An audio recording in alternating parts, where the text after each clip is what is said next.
Muy bien, abran sus Biblias en Mateo capítulo 2. Voy a decir hoy algunas cosas. Quiero que me pongan mucha atención. A ver, levante su mano quienes están poniéndome atención. Ok. Porque quiero que me digan cómo ven lo que voy a decir ahora. ¿Va? ¿Están listos? Siendo invierno, siendo muy frío, una mañana, los ángeles se presentaron a los pastores y entonces escucharon que el rey había llegado y que tenían que correr. Y luego unos magos, 3 de ellos, llegaron y encontraron a el bebé en un pesebre y le llevaron oro, incienso y mirra. Algunos de ustedes están sonriendo. ¿Por qué están sonriendo? Porque dije puras mentiras. A ver, ¿qué mentiras dije hoy? Invierno. Ok, invierno. La semana pasada estuvimos hablando y nos dimos cuenta que no fue en invierno. No podía ser. Después, ¿qué más dije? 3 magos. Ok, vamos a ver un poquito sobre ese asunto de magos. Pero, ¿eran 3? ¿Por qué siempre nos dicen 3? No eran 3. Ok, ¿no se llamaban Melchor, Gaspar y Baltasar? ¿No? Ok. Basaltar, no. ¿Iban a decir algo más?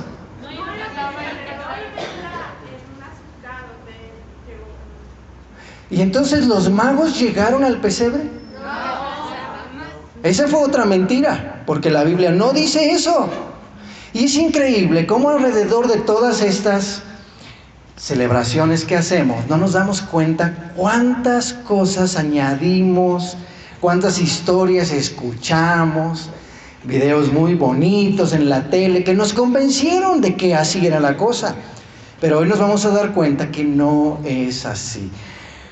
Algo que es maravilloso cuando leemos Mateo es que él tenía un propósito y era mostrar que Jesús es descendiente de David y él es el rey de Israel. Y todo lo que vamos a ver en Mateo de verdad es tan fascinante, debe de modificar nuestras vidas, debe cambiarnos. Porque todo lo que Dios hizo estaba de manera tan perfectamente planeada y estructurada que sucedió como Él lo dijo en los profetas. Yo les he dicho que Mateo es el evangelio que tiene más citas del Antiguo Testamento y hoy tenemos en este capítulo un ejemplo muy fuerte acerca de esto. Bueno, vayan ahí a Mateo capítulo 1 y empecemos con esto. Perdón, Mateo capítulo 2, versículo 1. Y dice: cuando Jesús nació en Belén de Judea, en días del rey Herodes, vinieron del oriente a Jerusalén unos magos. Ok, unos magos. ¿Y qué entendemos cuando nosotros como mexicanos escuchamos la palabra magos? ¿Hace magia? Ok. Andan metidos en cosas ocultas, por eso es que estaban viendo las estrellas, ¿eran astrólogos o qué? Bueno, vamos a verlo juntos. El tema general de Mateo, como ya les dije, es el nacimiento de Jesús, de este capítulo, y específicamente menciona el autor muchas señales y profecías vinculadas con su nacimiento. Voy a mencionar algunas que vamos a ver en este pasaje. Una estrella como una señal de su venida. El lugar del nacimiento, Belén. La visita a Egipto de Jesús. El lloro por la muerte de los niños. Y a Jesús conocido como Nazareno. Y espero que después de este sermón, todas estas cosas van a quedar tan claras. Porque créeme que entre estas cosas hay algunas de ellas que cualquiera puede venir y decirte: oye, ¿cómo es que la Escritura había dicho que Jesús sería conocido como Nazareno? ¿En dónde dice eso? Y tú te la puedes pasar buscando semanas y semanas. ¿Y qué crees? No vas a encontrar un pasaje que dice que él va a ser llamado así, Nazareno. ¿Por qué?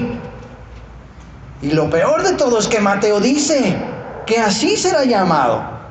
Entonces, hoy lo tenemos que resolver. ¿Qué onda con eso de las estrellas? ¿Qué onda con los magos? ¿Que eran astrólogos o qué? ¿Va? Entonces hoy tenemos que resolver muchas cosas y espero que nos dé tiempo.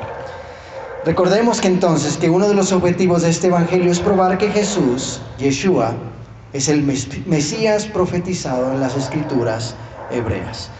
Empecemos. En el versículo 1 habla de magos. La primera profecía que se menciona, Mateo, está vinculada con la visita de unos sabios de Oriente, quienes llegaron a conocer a Yeshua cuando éste nació. ¿Quiénes eran estos magos? ¿Qué buscaban? ¿Por qué buscaban al rey de los judíos? Magos en griego se escribe y se dice exactamente igual, magos. Pero en griego significa hombres sabios. Y si tú eres un estudioso de estas cosas, quieres anotar este numerito que te voy a dar. G3097. ¿Qué significa esto? Griego, y la palabra magos es la 3097, y tú puedes ir a un diccionario de palabras griegas, y hebreas quizá también, pero griegas, y ver en español qué significa. Hombres sabios. Y curiosamente, porque el diccionario Strong dice que estos eran científicos. Científicos. Hay muchas conjeturas sobre la identidad de estos sabios del Oriente, pero hay una explicación muy simple que va a tono con el contexto histórico de este tiempo. Escucha bien esto. En la cultura judía, a los hombres que estudiaban la Torá, ¿cuál es la Torá?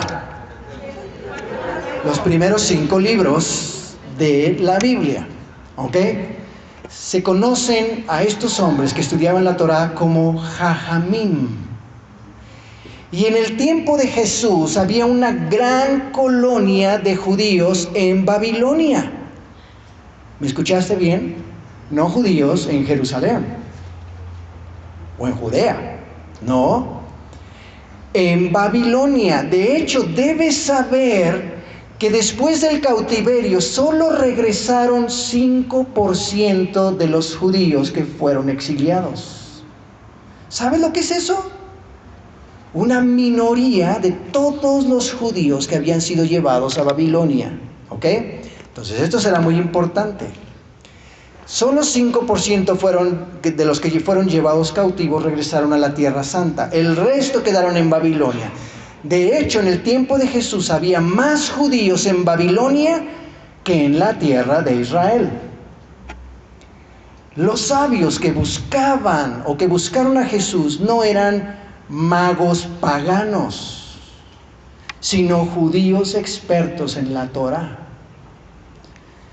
Y los profetas, no solo en la Torá, sino también expertos en los profetas.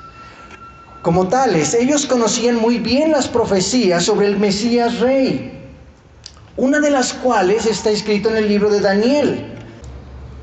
Daniel, el profeta, era un estudioso de las profecías bíblicas. Él estaba familiarizado con la profecía de Jeremías, con la profecía de Isaías, y conocía la revelación de cuántos años duraría el exilio a Babilonia. Tú puedes encontrar esto en Daniel 9, del 2 al 3. Voy a pedir que abran sus Biblias. Y mira cómo es que Daniel conocía la profecía. Daniel 9, los primeros versículos, 2 y 3, voy a leer. Dice, lo voy a ir leyendo, búscalo y si no, escúchalo con calma. Dice, en el año primero de su reinado, yo Daniel miré atentamente en los libros el número de los años que habló Jehová al profeta, ¿qué? Jeremías, que habían de cumplirse las desolaciones de Jerusalén en 70 años. Y volví mi rostro a Dios, el Señor, buscándole en oración y ruego, en ayuno, cilicio y ceniza. ¿Qué se dio cuenta Daniel? Están por cumplirse los 70 años, vamos de regreso. ¿Te das cuenta? O sea, Dios había dado a sus profetas aún estas cosas. Y en la profecía de Jeremías se decía que después de 70 años del cautiverio ellos iban a regresar. Entonces, Daniel está bien enterado de estas cosas. A Daniel le fue confirmado que el imperio babilónico estaba a punto de caer y que los judíos serían liberados. Y otra profecía fue revelada en el tiempo cuando apareció el Mesías, o cuando aparecería el Mesías, perdón. Daniel 9, el mismo capítulo, versículos 25 y 27. Después puedes leer todo el capítulo y buscar su contexto. Pero mira lo que dice. Sabe pues y entiende que desde la salida de la orden para restaurar y edificar a Jerusalén, ¿hasta quién? El Mesías príncipe. ¿De quién está hablando? ¿Quién es el Mesías? Nuestro rey, ¿no? Nuestro Salvador, el ungido de Dios. Habrá 7 semanas y 72 semanas. Se volverá a edificar la plaza y el muro en tiempos angustiosos, y después de las 72 semanas se quitará la vida al Mesías. Fíjate los detalles que le están dando a Daniel. Le está diciendo cuándo nacería el Mesías príncipe y después cuándo le iban a ser quitada la vida al Mesías. Y luego dice, mas no por sí. Y el pueblo de un príncipe que ha de venir destruirá la ciudad y el santuario, y su fin será como inundación, y hasta el fin de la guerra durarán las devastaciones. Y por otra semana confirmará el pacto con muchos. A la mitad de la semana hará cesar el sacrificio y la ofrenda. Después, con la muchedumbre de las abominaciones, vendrá el desolador, hasta que venga la consumación y lo que está determinado se derrame sobre el desolador. Y cuando uno lee esta sección y las 70 semanas de Daniel, uno queda perplejo, así como, ¿qué? Pero lo que yo quiero que noten ustedes es que en este pasaje a Daniel se le está haciendo saber detalles de cuándo vendría el Mesías príncipe, y después cuándo moriría, y después que iba a haber pactos, y luego iba a venir el desolador, y por fin vendría la consumación de los tiempos. En un solo capítulo se resume la historia bíblica, o por lo menos la historia de los últimos tiempos a partir de nuestro Señor Jesucristo. Ahora, debes saber que a Daniel hubo cosas que se le dijeron, que él escuchó y que Dios le dijo, no escribas. Ese te lo voy a dejar de tarea. Tú vas a descubrir, ponte a buscar en el libro de Daniel, en donde se le dijo a él, eso no lo escribas. Pero ¿qué me hace pensar eso? Que entonces Daniel tenía información detallada de cosas que hoy no sabemos. Versículo 2 de Mateo. Entonces, en Oriente está Babilonia, estos sabios vienen de allá y conocen la ley de Dios. Es importantísimo esto, ¿estás de acuerdo? Versículo 2. Diciendo, ¿dónde está el rey de los judíos que ha nacido? Porque su estrella hemos visto en el oriente y venimos a adorarle. Ok, maravilloso, la estrella en el oriente. ¿Cuál es esta estrella? Vamos a ver algunos pasajes, ¿están listos? Hoy los voy a hacer buscar mucha escritura, así que hagan así si tienen algo de frío, para que rápido puedan mover, y si tienen digital, pues que su dedo esté bien afinado. ¿Hecho? En el libro de Números hay una profecía que hace mención a una estrella. Vean Números 24, 17. Números 24, 17.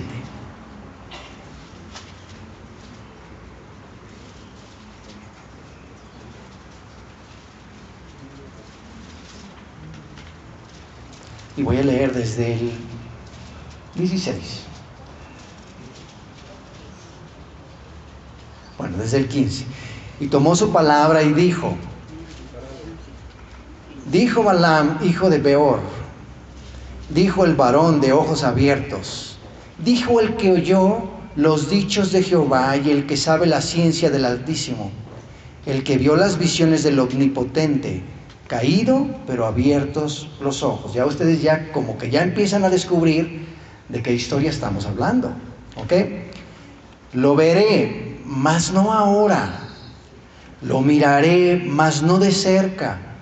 Saldrá estrella de Jacob y se levantará cetro de Israel y herirá las sienes de Moab y destruirá a todos los hijos de Set. ¿Qué historia tenemos aquí como contexto? ¿Alguien puede decirme? Balaam y Barak. En esta historia, Balaam le pide a Balac que maldiga al pueblo. Sin embargo, cada vez que quiere maldecirlo, Dios le dice, no lo hagas, ¿verdad? A este profeta. Y no podía salir de su boca maldición, solo salió bendición. Ahora sabemos que de todas formas, Balaam, creo que lo dije al revés hace ratito, Balaam es el profeta, él cayó en una desobediencia, sin duda, estaba buscando el dinero, por eso estaba intentando maldecir, pero Dios nunca lo dejó maldecir. Sin embargo, en esta historia que estoy contando ahora, que después tú puedes ver los detalles, salió palabra de él diciendo, lo miraré, mas no de cerca, saldrá estrella de Jacob. Saldrá estrella de Jacob y se levantará cetro de Israel. ¿Quién es el que tendría el cetro de Israel? Jesús. Y entonces, cuando sale la estrella de Jacob, estos magos de Oriente la ven y dicen, esta es la señal en los cielos que estábamos buscando. A ver, les voy a mostrar un poquito aquí en el PowerPoint. La señal, no, primero antes de eso, porque ahí. Algo que debes saber es que Dios puso las estrellas, que Dios puso las lumbreras como señales. Mira lo que dice Génesis 1:14. Dijo luego Dios, haya lumbreras en la expansión de los cielos para separar el día de la noche y servirán ¿de qué? Señales. ¿Para qué? Para las estaciones, para días y años. Bueno, el asunto es que cuando tú y yo leemos ese versículo decimos, pues sí, claro, la luna y el sol y todo esto nos muestran las estaciones. Tú y yo estamos acostumbrados a la primavera, al verano, al invierno, ¿cierto? Pero en hebreo, parece que esta palabra estaciones está diciendo algo mucho más que eso que tú y yo entendemos. Estaciones en hebreo es moedim y significa, fíjate nada más, festival, cita divina, ocasión de reunión y fiesta. Por eso, cuando yo les hablo de las fiestas del Señor en Levítico 23, que están ahí bien claras, siempre se ve la luna y observa la luna y 14 días después de esto, porque servían como parte de sus fiestas. Y las fiestas no eran otra cosa más que ¿qué? Las señales de las citas divinas.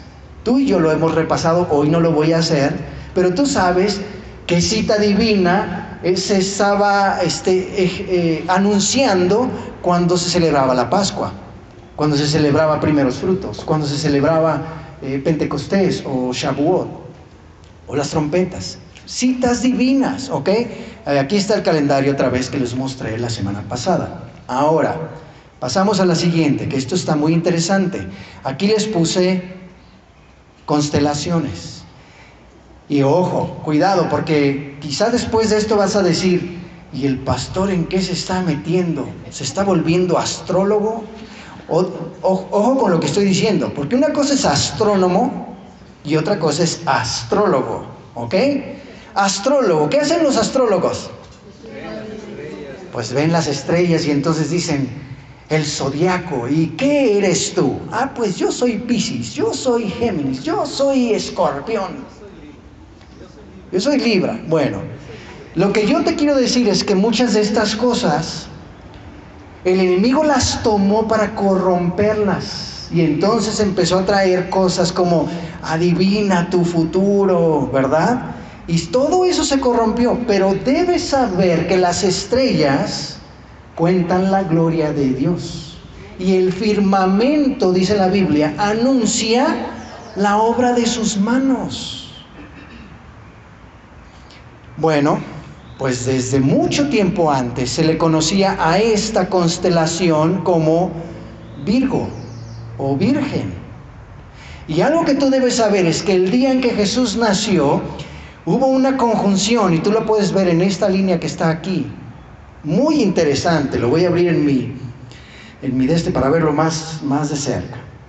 Pero lo que tú vas a ver en la primera, que se muestra ahí un hombrecito, es Venus. Después tenemos Marte. Después tenemos Mercurio. Después tenemos el Sol, lo puedes ver aquí.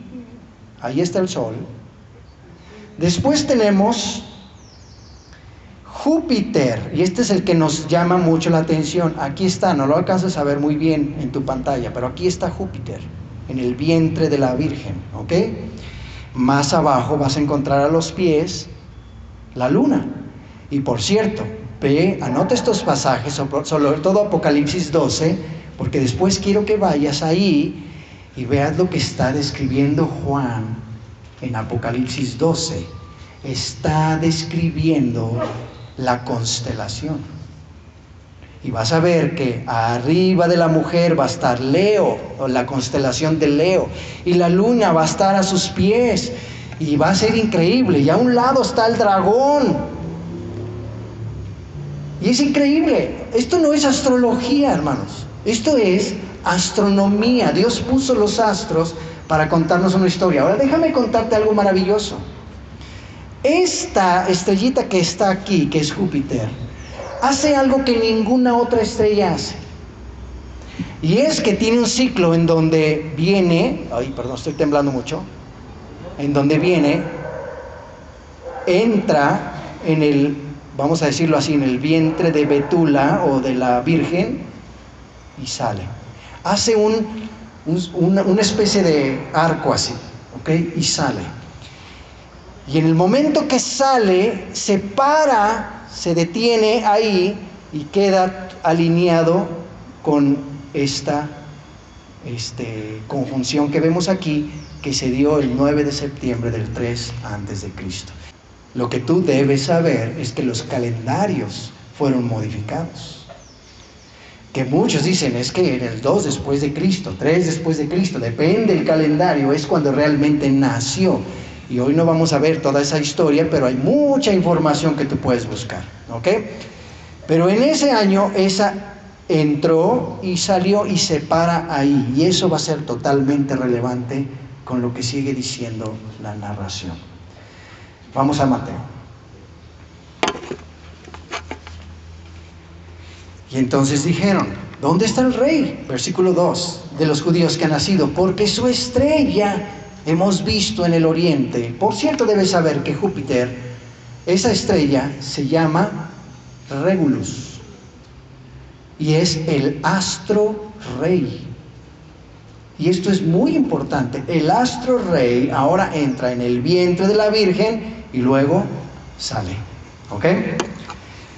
Entonces, oyendo esto, versículo 3, el rey Herodes se turbó y toda Jerusalén con él. Y convocados todos los principales sacerdotes y los escribas del pueblo, les preguntó dónde había de nacer el Cristo.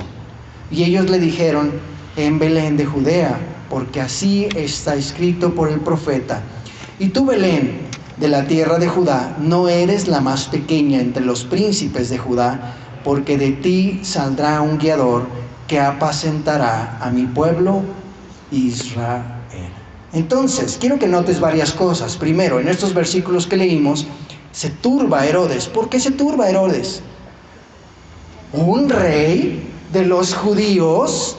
Tú debes saber que de hecho Herodes era llamado rey de los judíos. Entonces, cuando alguien viene y le dice, nació un rey de los judíos, y no soy yo, dice Herodes, pues se turba en su corazón y dice, no puede haber otro rey que no sea yo. ¿Ok? Mateo considera necesario explicar que había nacido en Belén, ¿verdad? Y que aunque muchos identifican a Jesús como nazareno porque piensan que nació en Nazaret, pero realmente es que Jesús vivió toda su niñez en Nazaret y en Capernaum, y parte de su ministerio, o gran parte de su ministerio, fue ahí. Todos creían que Jesús había nacido en Galilea, pero era importante aclarar que había nacido en Belén, cumpliendo la profecía mesiánica. Esto sucedió porque el censo obligado a José y María y a todos los habitantes de la tierra de Jerusalén, se les obligó a viajar a su tierra. En este caso ellos viajan a Belén, ya que ambos eran descendientes de David y sus ancestros provenían de este pueblo. Solamente anota, yo te lo voy a leer, 1 Samuel 17:12, en donde dice de dónde era David. Y mira, te lo voy a leer. 1 Samuel 17:12 dice: y David era hijo de aquel hombre efrateo de Belén de Judá, cuyo nombre era Isaí, el cual tenía 8 hijos. Y en el tiempo de Saúl este hombre era viejo y de gran edad entre los hombres. Entonces, ¿de dónde era el papá de David? Isaí, de Belén. Por eso David nació en Belén, y por eso el Mesías debía nacer en Belén. Y esto lo explica muy bien Lucas cuando narra, hace la narrativa. Solo te leo yo, Lucas capítulo 2, versículos 1 al 4, que dice: aconteció en aquellos días que se promulgó un edicto de parte de Augusto César, que todo el mundo fuese empadronado. Este primer censo se hizo siendo Cirenio gobernador de Siria, e iban todos para ser empadronados, cada uno a su ciudad. Y José subió de Galilea, de la ciudad de Nazaret, o sea que salió de Nazaret, a Judea, a la ciudad de David, que se llama Belén, por cuanto era de la casa y familia de David. Así que Lucas nos hace muy claro por qué tenía que nacer en Belén. Ahora, algo que es muy importante es que Belén significa lo siguiente. En hebreo, Belén es Beit Lehem, y literalmente significa casa, Beit, casa, Lehem, pan, casa de pan. No es casualidad entonces que Jesús haya dicho, y solo te lo leo en Juan 6, les dice: ¿qué señal pues haces tú para que veamos y te creamos? ¿Qué obra haces? Y mira lo que le dijeron: nuestros padres comieron maná en el desierto, como está escrito, pan del cielo les dio a comer. Y Jesús les dijo: de cierto os digo que no os dio Moisés el pan del cielo, mas mi Padre os da el verdadero pan del cielo. Porque el pan de Dios es aquel que descendió del cielo y da vida al mundo. Le dijeron: Señor, danos siempre este pan. Jesús les dijo: yo soy el pan de vida. El que a mí viene nunca tendrá hambre, y el que en mí cree no tendrá sed jamás. ¿Ves cuando te digo que Dios no da pie sin guarache? Es que todo tenía que estar, pero perfectamente hecho como Él lo había planeado. Él tenía que nacer en la ciudad de David, pero además Belén significa casa de pan. ¿Y quién es el pan? Nuestro Señor Jesucristo. Todo aquel que en Él cree es como si Él comiese de este pan. Entonces, según Mateo, vuelvan a Mateo capítulo 2, ellos, los principales sacerdotes y los escribas, fueron convocados en el versículo 4, y entonces Herodes les pregunta en dónde habían de nacer el Cristo, y ellos le dijeron: en Belén de Judea, porque está escrito así por el profeta, ¿verdad? Y ya tenemos ahí la cita, que por cierto, esta cita se encuentra en Miqueas 5:2. Porque la mayoría de las Biblias solo pone la cita ahí, y a veces te lo ponen en cursivas, pero no todas las Biblias te dicen de dónde fue sacado, ¿ok? Miqueas 5:2. 2, que dice: pero tú, Belén Efrata, pequeña para estar entre las familias de Judá, de ti me saldrá el que será Señor en Israel, y sus salidas son desde el principio de los días de la eternidad. Por cierto, yo les quiero sugerir que después en casa lean todo el pasaje de Miqueas, porque te vas a sorprender que está hablando de ese pacto que Dios iba a hacer y que Dios iba a traer de todas las naciones a aquellos que iban a ser o a ser parte de Israel, ser injertados en Israel. Léelo, por favor. Ok, será muy interesante y tremendamente importante. ¿Hecho? Muy bien. Sigo leyendo en Mateo porque tenemos mucha tarea hoy. Mateo 2, versículo 7 dice: entonces Herodes, llamando en secreto a los magos, indagó de ellos diligentemente el tiempo de la aparición de la estrella, y enviándolos a Belén dijo: id allá y averiguad con diligencia acerca del niño, y cuando le halléis, hacédmelo saber, para que yo también vaya y le adore. Te quiero preguntar, ¿en verdad quería adorar al rey? No, ya se sentía amenazado. ¿Cómo un rey? Yo soy el rey de Israel, ¿no? Por cierto, hay toda una historia ahí, porque Herodes era idumeo, era descendiente de Esaú. Y cuando el gobierno o los conquistadores romanos quisieron poner un rey, ellos escogieron a alguien que ya se había convertido, y miren lo que estoy haciendo, entre comillas, al judaísmo. Y ese era Herodes. A veces vemos a Herodes como un romano, pero él se había convertido al judaísmo. ¿Ok? Y él decía: yo soy el rey de Israel, fui puesto por Roma. ¿Cómo es que hay otro rey? No puede ser así. Entonces, sigo leyendo, dice, versículo 9, ellos habiendo ido al rey se fueron, y aquí la estrella que habían visto en el oriente iba delante de ellos, hasta que llegando se detuvo sobre donde estaba el niño. Es muy probable que en la conjunción entra Regulus, que es el astro rey, Júpiter, da la vuelta en el vientre de la Virgen y sale y se detiene justo en la conjunción. Y entonces en esa conjunción se ve como si fuese una estrella enorme, porque están brillando todos los astros que están en conjunción. ¿Entiendes lo que te estoy diciendo? Dios tenía el día y el tiempo preciso para estas cosas. Y al ver la estrella, se regocijaron con muy grande gozo. Y al entrar en la casa, no al pesebre, ¿ok? Notaste, cuando ellos llegaron, ya el niño ya tendría probablemente días, o quizá algunos dicen hasta meses de nacido. Tanto que después vas a ver lo que hace Herodes y te va a quedar claro de por qué hizo esto. Dice: al entrar en la casa vieron al niño con su madre María, y postrándose lo adoraron, y abriendo sus tesoros le ofrecieron presentes: oro, incienso y mirra. Pon mucha atención. A ver, ¿cuántos de aquí ya están sintiendo sueño? Levanten su mano. Sean honestos. Pues ya llevamos 34 minutos. Ok. Levántense un poquito. Yo los quiero bien despiertos de aquí en adelante. Levántense un poquito, despabilense, hagan así, estírense, ¿ok? Porque no puedes perder estos detalles, ¿ok? Ahora sí, siéntense, vamos a seguirle. Yo también ya estoy sintiendo sueño.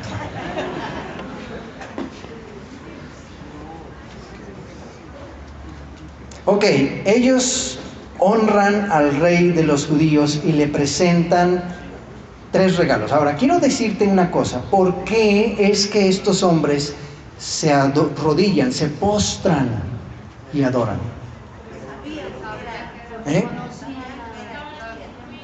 Porque estaba prohibido para el pueblo de Israel hacer esto.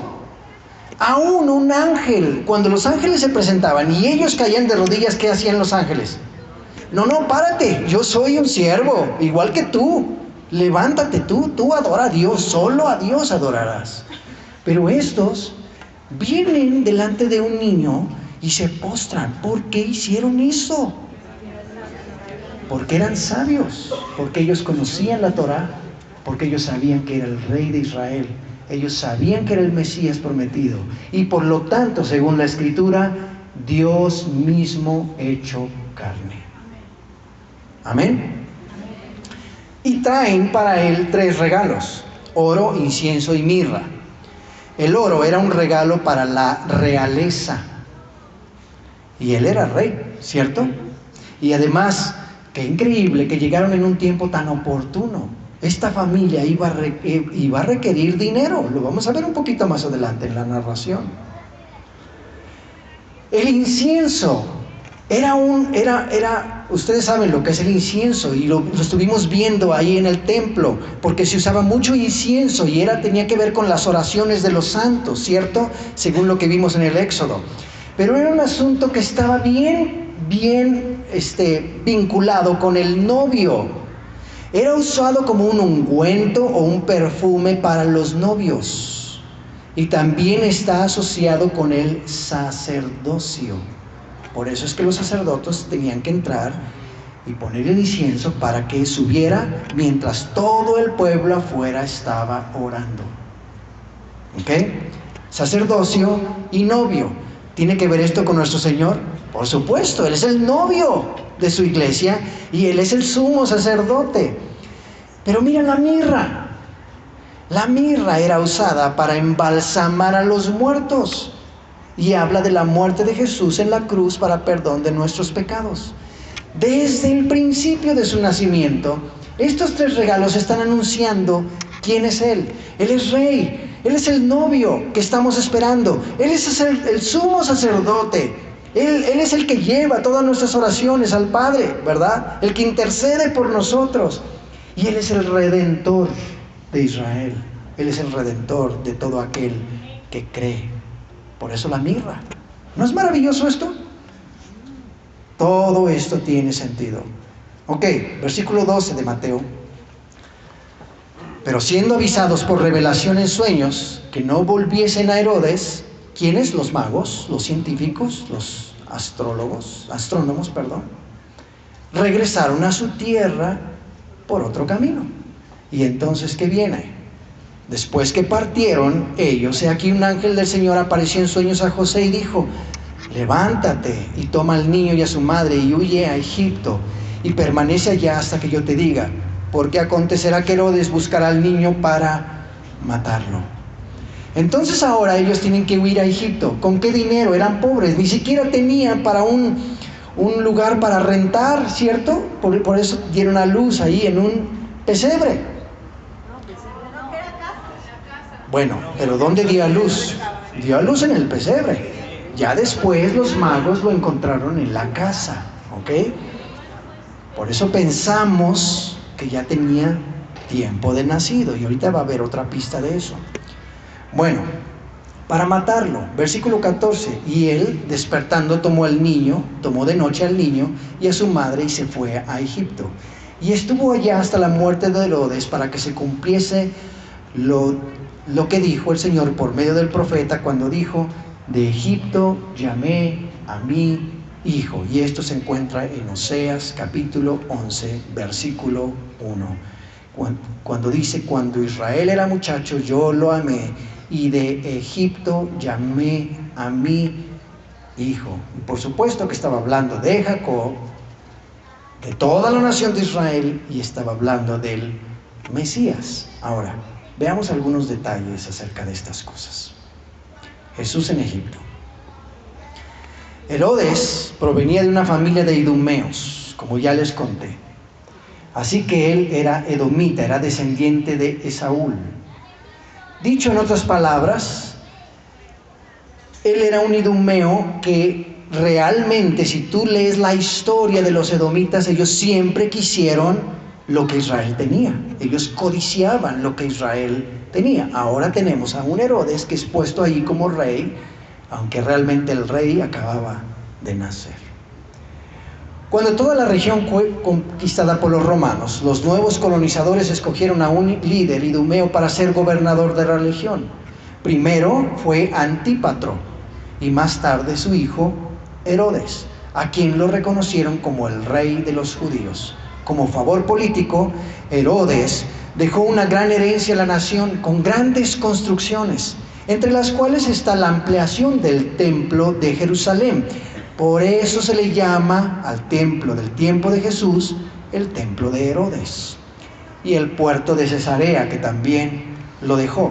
Pero también fue conocido por su tiranía, sus celos enfermizos y su inseguridad lo llevaron a matar todo lo que amenazara su reino, incluyendo a sus hijos. ¿Sabías esto? Si amenazaba su reino, se los echaba, y eso incluía a los hijos de Herodes. Necesitamos revisar la historia para ver que esto sí realmente sucedió. Y entonces vemos que la escritura se cumple. Él llamaría de Egipto a su hijo. Jesús se salvó del macabro plan de Herodes porque Dios lo guardó.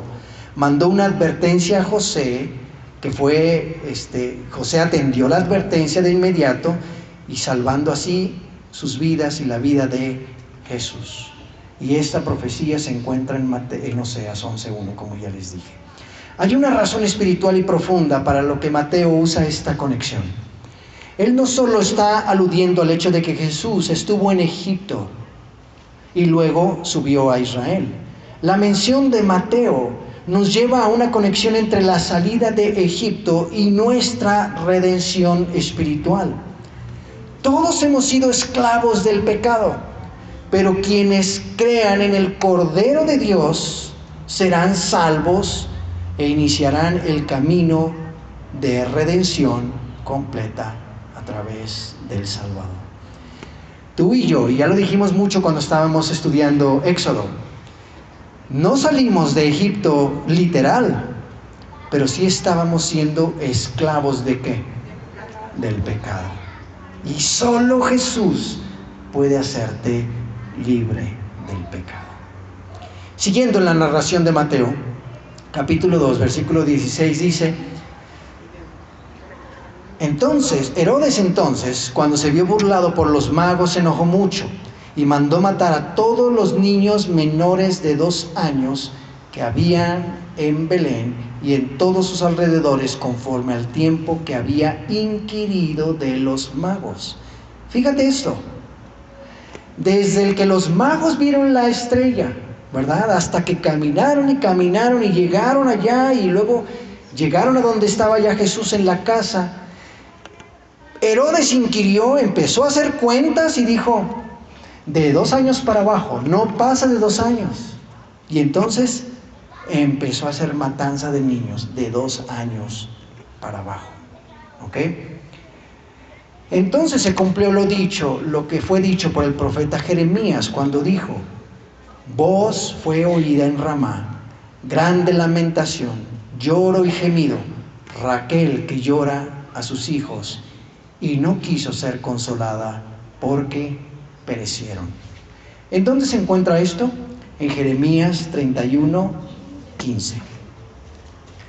Y si tú lees Jeremías 31, ¿qué te encuentras en Jeremías 31? A ver, alguien, no sé cuántas veces en los últimos meses he estado hablando de Jeremías 31. ¿Quién recuerda qué hay en Jeremías 31? El nuevo pacto. Y vemos a Efraín ser traído de las naciones, ¿a dónde? A su tierra. ¿Y quién es Efraín? Hijo de José. ¿Y qué representa Efraín? La casa de Israel. ¿Y quién es la casa de Israel?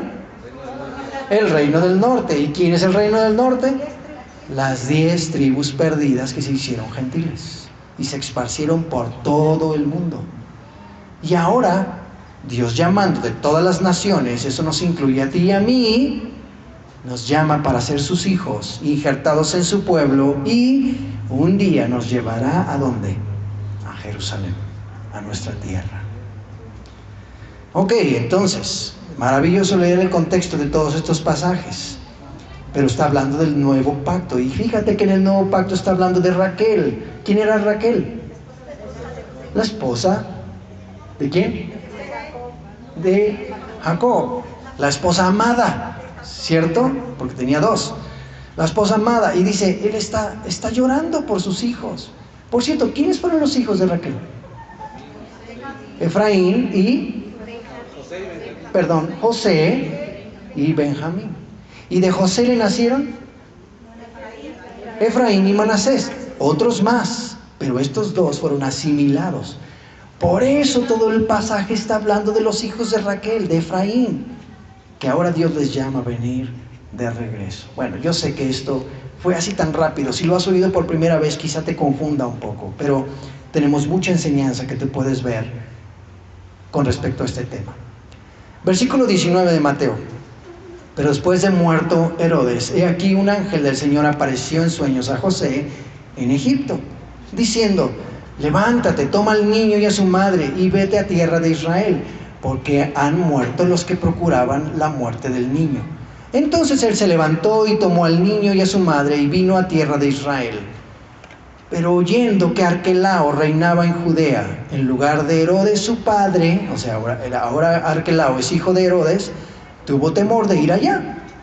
Pero avisado por revelación en sueños, se fue a la región de Galilea y vino y habitó en la ciudad que se llama Nazaret, para que se cumpliese lo que fue dicho por el profeta, que había de ser llamado Nazareno. ¿Alguien puede decirme en dónde la Escritura dice que el Mesías sería llamado Nazareno? Por muchos años estuve yo buscando y nunca lo encontré. Y de verdad me confundía. ¿Cómo? Dice aquí que dicho por los profetas. ¿Será que nos falta algún libro de los profetas o qué? Y es que la realidad es que cuando tú lees los textos en español, pierdes tantas cosas. Y hoy veremos el ejemplo de eso. Por eso siempre hay que revisar bien las palabras. Regreso a Israel. Así como el Señor le mostró a José el tiempo de huir, también le reveló cuándo regresar. Cuando regresaron a Israel, José y María se asentaron en Nazaret. Y Mateo explica por qué debía ser llamado Nazareno. Algunos piensan que esto tiene que ver con el voto nazareo, pero esto no puede ser así, no puede ser verdad. Yo te pregunto, ¿Jesús tenía un voto nazareo? Pues ya les di la pista, ¿verdad? Muchos dicen, no, ya el pastor ya nos dijo que no. Pero ¿podía ser que Jesús hizo un voto nazareo? No. Y te voy a decir por qué no. Porque vemos a Jesús tomando ¿qué? Vino. En las mismas bodas de Canaán que hizo él, hizo vino y convirtió el agua en vino, ¿cierto? Y no un vino chafa, ¿o sí? No, era el mejor vino, dijo el maestresala. ¿Por qué nos diste el vino mejor hasta el final? Si normalmente el más malito ya se deja hasta el final, pero tú nos has dado el mejor. Ok, Jesús, sí, aunque no me lo crean, tomaba vino. Aclaro, jamás se emborrachó. Jamás. No podía ser que Jesús tenía un voto nazareo porque hubiera violado las leyes de los votos nazareos. Entonces está hablando de otra cosa. Entonces era conocido como Nazareno porque vivió en Nazaret en su juventud y la gente creía que era de origen nazareno. Solo chécate estos pasajes que te voy a leer. Juan 1, 45 al 46 dice: Felipe halló a Natanael y le dijo: hemos hallado a aquel de quien escribió Moisés en la ley, así como los profetas, a Jesús, el hijo de José. ¿De quién? De Nazaret. Natanael le dijo: ¿de Nazaret puede salir algo bueno? Le dijo Felipe: ven y ve. ¿Ok? Entonces, de Nazaret decían. Mateo 26, 71 dice, solo anota la cita para que yo te lo lea rápido. Dice: saliendo él a la puerta, le vio otra y dijo a los que estaban allí: también estaba con Jesús el Nazareno. Y por último te voy a leer Juan 18, 5 al 7. Le respondieron a Jesús: Nazareno. Jesús les dijo: yo soy. Y estaba también con ellos Judas, el que le entregaba. Cuando le dijo: yo soy, retrocedieron y cayeron a tierra. Volvió pues a preguntarles: ¿a quién buscáis? Y ellos dijeron: a Jesús Nazareno. Todo mundo identificaba a Jesús como Nazareno, aunque en realidad Mateo quiere aclarar: nació en Belén. Cuando Jesús murió, Pilatos, ¿cómo puso en el título ahí que estaba en la cruz? Jesús Nazareno, Rey de los judíos. Esto lo puedes encontrar en Juan 19, 19. La importancia de Nazaret no era tanto el lugar en sí, sino el mensaje escondido en el nombre. En la Biblia hay dos palabras que suenan similar, aunque se escriben diferente. Una, en hebreo, es Nazir, que significa consagrado. De ahí voto nazareo. ¿Ok? Y la otra es Netzer, que significa retoño, vástago, y proféticamente se le considera el vástago o retoño que salió del tronco de Isaí. Y la palabra ahí es Netzer, tal como profetizó Isaías. ¿En dónde se encuentra esto? Isaías 11:1. Abran sus Biblias ahí. Isaías 11:1.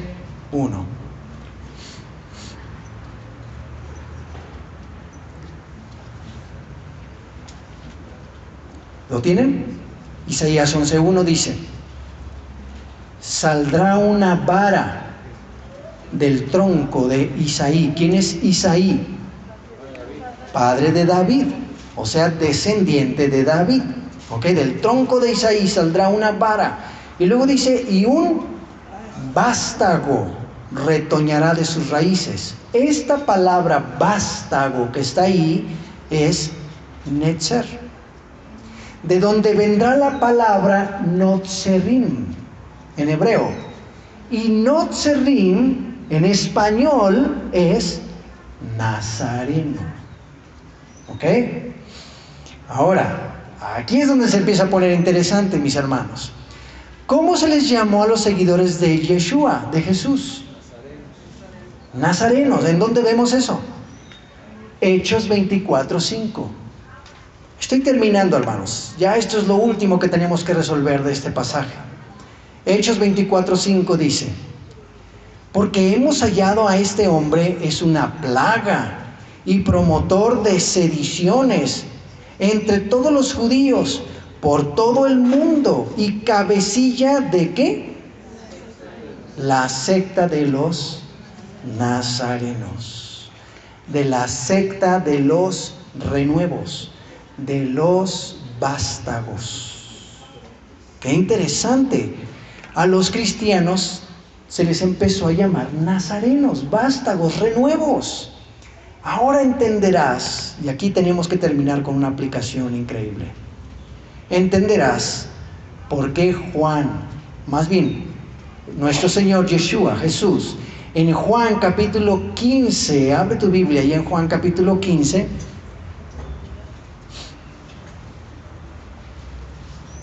Juan capítulo 15, versículo 5. ¿Qué dice Jesús? Si lo puedes leer, léelo conmigo, todos lo vamos a leer al mismo tiempo. Juan 15:5. ¿Estás listo? Dice: yo soy la vid, vosotros los pámpanos. El que permanece en mí y yo en él, éste lleva mucho fruto, porque separados de mí nada podéis hacer. Ahora quiero que lo leas y en vez de pámpano, quiero que pongas ahí vástago. ¿Ok? Dice así: yo soy la vid, vosotros los vástagos. El que permanece en mí y yo en él, éste lleva mucho fruto, porque separados de mí nada podéis hacer. Ahora quiero que leas el mismo pasaje y en Pámpanos ya no digas vástago, ahora digas nazarenos. Yo soy la vid y vosotros los nazarenos. El que permanece en mí y yo en él, este lleva mucho fruto, porque separados de mí nada podéis hacer. ¿Te hace sentido? Mira, no lo puedes descubrir en Jeremías 31 a menos que sabes lo que significa la palabra. Pero ve a Jeremías 31, versículo 6. Yo te dije que Jeremías 31 está hablando de Efraín, las tribus perdidas, que van a regresar de todas las naciones. De hecho, lo vamos a ver ahorita, aquí. 31, versículo 6. Dice, si tú lo lees así nada más, te queda así como que, ¿qué está diciendo? Ahora vas a entender lo que está diciendo. Versículo 6. Porque habrá día en que clamarán los guardas en el monte de ¿qué? Efraín. Ojo, ¿de quién está hablando? Las tribus perdidas que se hicieron gentiles. Levantaos y subamos a Sión, a Jehová nuestro Dios. Porque así ha dicho Jehová: regocijaos en Jacob con alegría y dad voces de júbilo a la cabeza de naciones. Haced oír, alabad y decid: oh Jehová, salva a tu pueblo, el remanente de Israel. Y he aquí, yo los hago volver, ¿de dónde? De la tierra del norte, y los reuniré, ¿de dónde? De los fines de la tierra, y entre ellos vendrán, ¿qué? Ciegos y cojos, la mujer que está encinta, la que dio a luz juntamente en gran compañía, volverán acá. ¿Te das cuenta? En el contexto del nuevo pacto, que lo va a explicar después, está hablando del regreso de su pueblo, los descendientes de Efraín. Ahora, sorpréndete. Versículo 6, vamos a volver. Dice, porque habrá día en que clamarán los ¿qué? Los guardas. ¿Te dice algo eso? Jeremías 31:6. Los guardas. La palabra ahí en guardas, que también se traduce así, como un guarda, como alguien que protege, es Notzerim. ¿Y qué dijimos que era Notzerim? Nazareno. Ahora léelo así: porque habrá día en que clamarán los nazarenos en el monte de Efraín. Levantaos y subamos a Sión, a Jehová nuestro Dios. ¿Quiénes son los nazarenos? Los cristianos, los discípulos, los que son vástagos, que están pegados ¿a quién? A la vid, que es Cristo. Y que si no están pegados a Cristo no pueden dar fruto. Mi hermano, ¿no te parece increíble que la palabra del Señor sea tan particular, tan especial, que todo está conectado y que tú y yo en verdad tenemos que estudiar y profundizar? Mi querido hermano, ahora sí puedes decir, sí, claro, Isaías 11:1 dice que él era un nazareno, él era un vástago que salió de la raíz de Isaí. ¿Te queda claro ahora? Pero mi hermano, el asunto en todo esto es que tú y yo no podemos vivir si no estamos pegados a Él. Tú y yo necesitamos estar pegados al Mesías. Amén. El cual nació en su tiempo, había señales aún en los cielos de su nacimiento, y todo estaba profetizado, que tendría que nacer en Belén, que tendría que ir a Egipto, que tendría que regresar, que querrían quitarle la vida, pero el Señor lo protegería. Todo esto estaba escrito cientos de años antes que Él naciera. ¿Crees con todo tu corazón que Jesús, Yeshua, es el Mesías? Amén. Levante su mano todos aquellos que creen y que confiesan que en Él hay salvación. Y además Él es el pan de vida.